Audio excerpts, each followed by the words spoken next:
जागते रहो।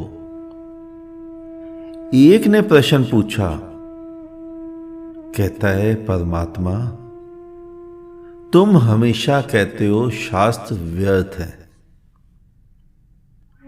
और सभी धर्मों के शास्त्रों को व्यर्थ बताते हो और कहते हो शास्त्र से उपलब्धि नहीं हो सकती। अगर शास्त्र व्यर्थ है तो परमात्मा को कैसे पाएं? उस विराट को कैसे देखें? उस कण कण में रसे बसे परमात्मा का अनुभव कैसे करें? शास्त्र व्यर्थ हैं, इसका मतलब यह नहीं है कि शास्त्र में कुछ नहीं है। इसका मतलब यह है कि तुम्हारे लिए व्यर्थ है, तुम्हें मंजिल तक नहीं पहुंचा सकते। तुम बाजार से बहुत अच्छी, बहुत बढ़िया, महंगी मेडिकल की किताब लाओ और उससे अपनी बीमारी का हल करने की कोशिश करो। क्या संभव है? वो मेडिकल की किताब तुम्हारे लिए नहीं थी।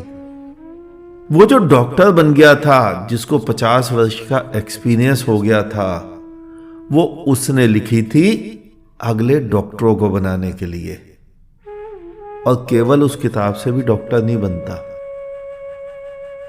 कई किताबें, कई वर्षों का अनुभव, उनके बाद जाकर कहीं डॉक्टर बनता है।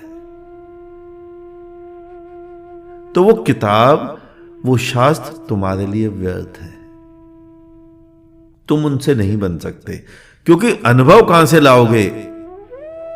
और अनुभव ही तो डॉक्टर बनाता है।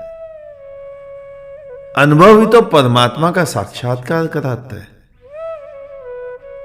किताबें नहीं करा पाती। किताबें उनका वक्तव्य है जिन्होंने परमात्मा का साक्षात्कार कर लिया, ताकि तुम भी जब मंजिल पर पहुंचो तो तुम अपने आप को किताब से तुलना कर देख पाओ कि जहां तुम पहुंचे वो सही है या गलत। बस इतना ही काम है किताबों का। तुम्हें एक कहानी सुनाता हूं, मैंने कहीं पढ़ी थी। एक व्यक्ति अपने झोपड़े में बैठकर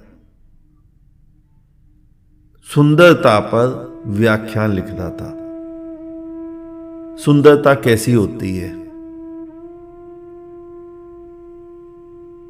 काफी समय हो गया लिखते लिखते, लेकिन वो किसी भी निष्कर्ष पर नहीं पहुंचा कि आखिर कैसे सुंदरता की व्याख्या करें। क्या पुष्प सुंदर है? अगर पुष्प सुंदर है तो काटे नहीं। क्या आम का फल सुंदर है तो नीम का फल नहीं। क्या स्त्री सुंदर है तो पुरुष नहीं। क्या गाय सुंदर है तो कुत्ता नहीं। काफी सोच विचार के बाद जब वो परेशान हो गया, उसे कुछ भी ना समझ आया कि कैसे लिखें, कैसे आरंभ करें, कैसे समाप्ति करें, सुंदरता की क्या व्याख्या दें, तो काफी समय बाद उसने सोचा अभी थोड़ी देर इसको बंद कर दें, बाहर निकल के टहलें, शायद कुछ समझ आए। झोपड़े का पर्दा उठाया, खिसकाया, सरकाया, बाहर आया, देखा चारों तरफ सूरज की किरणें बिखरी पड़ी हैं, पक्षी चहचहा रहे हैं, फूल खिल रहे हैं, रात की ओस की बूंदें घास के तिनकों पर चमक रही हैं, मोर नाच रहे हैं, कौवे गा रहे हैं, कबूतर दाना चुग रहे हैं,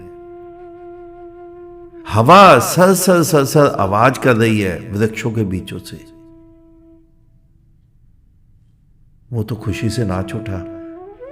वो कहता है अब सुंदरता के ऊपर किताब लिखने की क्या आवश्यकता है। उसने इतना ही लिखा, आंखें खोलो और बाहर जाकर देख लो। बस यहां उसकी सुंदरता की किताब पूरी हो जाती है।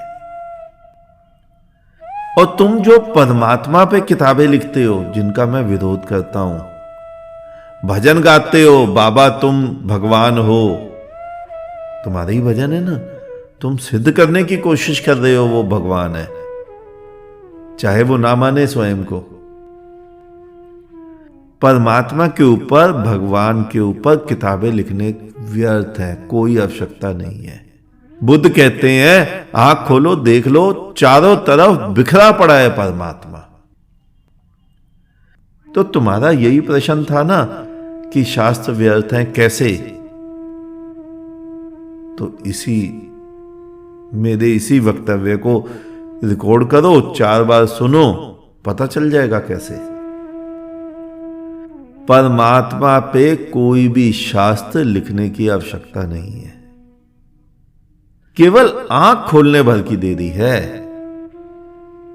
जिस दिन आंख खुल गई, तुम्हें नाचता गाता परमात्मा वही नजर आएगा। और जब तक नहीं खुली, तब तक बने रहो हिंदू, बने रहो मुसलमान, बने रहो सिख और बने रहो ईसाई, और चाहे बनो बौद्ध और चाहे बनो जैन, कुछ भी नहीं होगा, सभी एक जैसे हैं। जो चेहरा तुम हिंदू का देखोगे वही चेहरा बौद्ध का है, वही जैन का है, वही मुसलमान का है, वही सिख का है। सभी अकड़ में बैठे हैं। गर्व से कहो मैं हिंदू हूं, और जो दीन को नहीं मानता वो काफिर है, सबको मार दो। तुम्हें जागने की आवश्यकता है। परमात्मा बिखरा पड़ा है, बुद्धों को दिखता है, तुम्हें नहीं दिखता है। आज इतना ही, शेष किसी और दिन। अंत में चारों तरफ बिखरे फैले परमात्मा को मेरा नमन। तुम सभी जागो, जागते रहो।